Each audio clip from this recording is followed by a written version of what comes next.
pessoa a partir dos 60 anos é considerada no Brasil uma pessoa idosa. E todo idoso tem direitos à vida, à saúde, à alimentação, à liberdade, à dignidade, ao respeito e à convivência social. Isso é o que garante o Estatuto do Idoso, criado em 2003 e em vigor desde 2004. Sem dúvida, é um instrumento poderoso na defesa da cidadania, mas sua funcionalidade passa por inúmeras ações dos governos na implementação e supervisão desses direitos e a cada um de nós, ao conhecer melhor o Estatuto do Idoso, buscar informar-se e ajudar para que todos os 118 artigos desse estatuto funcionem na prática. Por isso, hoje no estúdio, Sandra Gomes, coordenadora de políticas para a pessoa idosa da Secretaria Municipal de Direitos Humanos e Cidadania, e Marli Feitosa, presidente do Grande Conselho Municipal do Idoso. É um prazer tê-las aqui. Muito honrada com o convite. Que bom. Então, o Estatuto do Idoso, né, que nós já temos aí 15, 16 anos, né, de implementação, é realmente uma conquista hoje nesse Brasil tão longevo já? Uma conquista importante. Nós tivemos em 1994 a Política Nacional do Idoso, que foi um peso extremamente expressivo na garantia de direitos. 2003 veio o Estatuto justamente para reforçar. E ele discorre nos 118 artigos, como você colocou, de forma para dar essas competências a cada uma das ações e serviços para atender melhor a população idosa. Isso foi um ganho, isso foi a maior conquista para os direitos da pessoa idosa. E nós podemos, inclusive, falar que relacionar o Estatuto do Idoso como um instrumento até de proteção jurídica contra humilhações às pessoas idosas? Com certeza. É um instrumento jurídico fortíssimo. Sim. Ministério Público que eu diga. Porque nós já temos alguns exemplos, inclusive, de intervenção do Ministério Público? Sim, diariamente aqui na cidade. Algum direito do idoso que não foi respeitado, que chegue ao Ministério Público à luz do Estatuto, aquela instituição, quem desrespeitou a pessoa idosa é chamada para responder juridicamente. Olha, acho muito bacana a gente estar conversando hoje sobre a questão dos direitos da pessoa idosa, porque muitas pessoas ainda desconhecem, né? Então, eu gostaria da gente apontar alguns desses principais direitos que já estão garantidos pela legislação à pessoa, né, que envelhece. Eu também destacaria, não só a pessoa idosa desconhece, Lina, como os profissionais que atuam com a população idosa que também desconhecem desse material, dessa lei. Isso é muito importante porque, afinal de contas, o que ele vem no ponto a ponto dessa conquista? Primeiro, a questão da alimentação. Nenhum direito a menos em relação à sua alimentação. Você tem direito a isso. E se você não receber essa alimentação, seja pela família ou por uma instituição, tem um ônus dessa questão. Você precisa alimentar.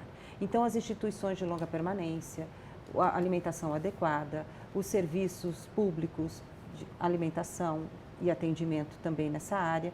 E esses idosos que estão em casa, que não conseguem mais preparar a sua alimentação, eles estão protegidos pelo Estatuto do Idoso. Nossa, que bárbaro isso. Até porque hoje nós temos um número cada dia maior de pessoas idosas, inclusive sozinhas, que ficam em casa sozinhas. Sim. Né? Já com doenças crônicas, já com complicações.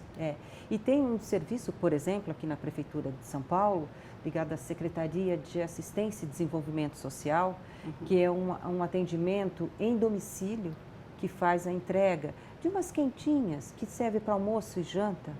E justamente é um alimento preparado para que esse idoso receba, mas aquele idoso que mora sozinho, que não tem condições de preparar, e muitas vezes tem dificuldade motora, como, por exemplo, Parkinson.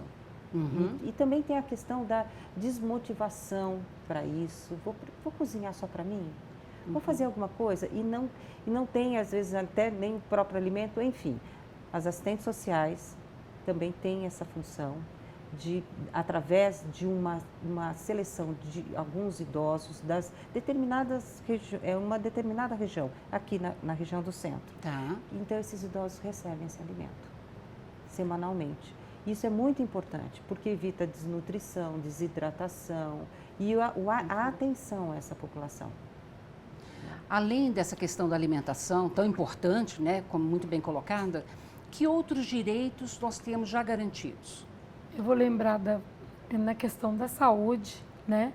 O idoso tem direito a um acompanhante quando ele está hospitalizado, ele tem preferências no atendimento aqui pelo Estatuto do Idoso. Tá. Precisa cumprir, né? A garantia do transporte, a mobilidade, tanto no município como no estado, como interestadual. O idoso de baixa renda tem direito à gratuidade. Em São Paulo, todos os idosos, indiferente da renda, têm o direito ao transporte municipal gratuito. No estado de São Paulo, também, Tá. dentro do estado. Tá.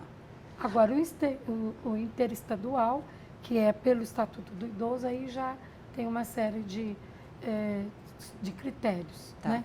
Agora, por exemplo, para a pessoa idosa poder utilizar essa gratuidade no transporte público aqui em São Paulo, o que é preciso fazer? Ele precisa ter uma carteirinha? Onde é que ele vai buscar esse direito?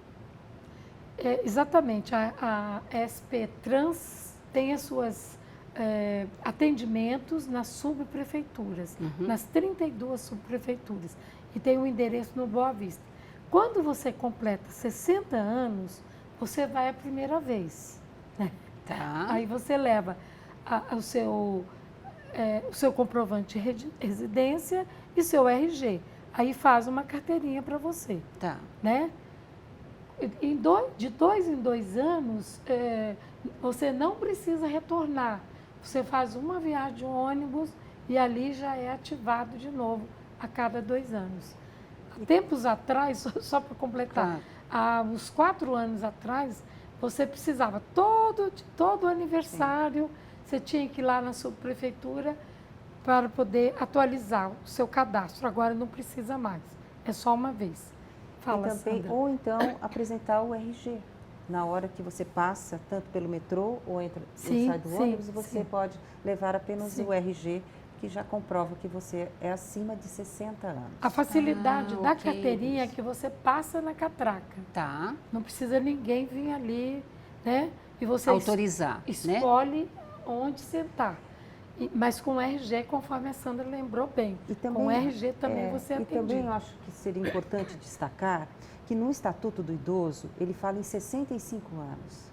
Mas isso é uma prerrogativa do prefeito, que na época sancionou para 60.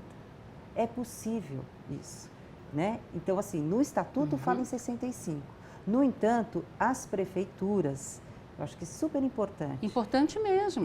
Porque foi através de um movimento da população idosa, Tá. que tem um número grande de pessoas acima de 60 anos na cidade de São Paulo, há alguns anos atrás foi solicitado que a prefeitura se manifestasse. E ela se manifestou a favor dos 60 anos. E eu vou pegar esse gancho da Sandra para querer saber um pouquinho mais do Grande Conselho Municipal do Idoso, ou seja, o cidadão tem um papel fundamental em todo o processo de garantia desses direitos, de formulação e garantia. Né? Exatamente. A gente não pode ficar sentado esperando que só alguém, que um governo, que uma empresa tal, faça por nós, não é isso? E além disso, Lina, existem outros serviços que depois a gente vai falar. A gente entrou no transporte, né? Mas existem outras garantias aqui. Então, aqui na cidade de São Paulo, no município, lá na década de 70, você eram as menininhas ainda, eu também. Final de 70, início de 80, já havia um grupo, né, que é a turma da EUSI, que já se articulava junto, pedindo as coisas, sem ter o grande conselho. Tá. Era um grupo atuante, tanto é que a nossa lei da gratuidade municipal, ela é de 1982. Ela é anterior ao grande conselho municipal. Já se articulava junto às prefeituras, os órgãos públicos solicitando, a gente precisa disso, precisa daquilo. E em 1992 é que foi criado, assinado a lei 11.242, criando o Grande Conselho Municipal do Idoso, instituindo, né? Então, o Grande Conselho, ele é formado pela sociedade civil, conselheiros, pessoas idosas, maiores de 60 mais, e também administração pública. São 15 secretarias que funcionam junto com a gente, no Conselho de Representantes. A gente faz a proposta, né? Tá. E a equipe técnica das secretarias transforma aquela nossa proposta ou a nossa queixa numa política pública, num serviço, num programa. E muita gente ainda não conhece a função do Grande Conselho, né? É. Tão importante, É portanto, verdade. essa somatória, né, de propósitos, como, por exemplo, eu sei que a Sandra hoje faz, por meio, né, da coordenação das políticas públicas para a pessoa idosa, essa integração das várias instâncias. Sim. Porque não adianta uma secretaria trabalhar sozinha, uma instituição trabalhar sozinha. É isso, não é? Isso. É isso, porque nós temos que atuar em rede. Hoje não é possível numa cidade, em qualquer cidade, principalmente numa cidade como São Paulo, você ter uma atuação solitária e isolada. Você temos que agregar as ações. Isso é importante, por quê? Porque, na realidade, o Estatuto do Idoso, com seus 118 artigos, ele perpassa por vários direitos. Então, hoje, o direito do idoso é de habitação, é direito à escola, nos que estão querendo e desejando estudar, é um direito à saúde, à assistência, então não tem uma especificidade. Ah, essa política é só da assistência. Não é só da assistência. Isso que essa transversalidade, Lina, é o maior ganho. E no momento que, numa cidade como São Paulo, através de uma secretaria como a nossa, que é a Secretaria de Direitos Humanos e Cidadania, tem dentre as coordenações a do idoso, é este o papel de integrar as políticas. Porque daí esse idoso que vai para o atendimento no CRAS, que é o Centro de Referência da Assistência Social, que tem em cada uma das prefeituras regionais, ele também foi atendido na unidade básica de saúde. Ele também precisa do passe para passar pelo transporte. Então, assim, integrar a política é realmente a coisa mais... Fundamental. Fundamental. É. Nós vamos continuar falando já, depois do nosso pequeno intervalo, tá bom? Não sai daí, a gente volta já.